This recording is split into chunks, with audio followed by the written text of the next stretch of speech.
Welcome to Tanjung Pinang, Kepulauan Rio Islands. Good morning, thank you.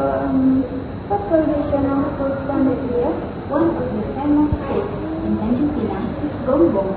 What is gonggong? Gonggong is a type of sea snail. It is traditional seafood from Kepulauan Rio. Interesting. How do people usually eat it? Usually, gonggong is boiled and then served with spicy sauce. Oh, tasty.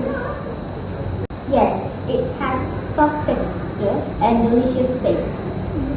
Why gonggong is important for people in the Because it is a traditional food from Malay culture. It's popular local food for tourism. Where can I try the gonggong?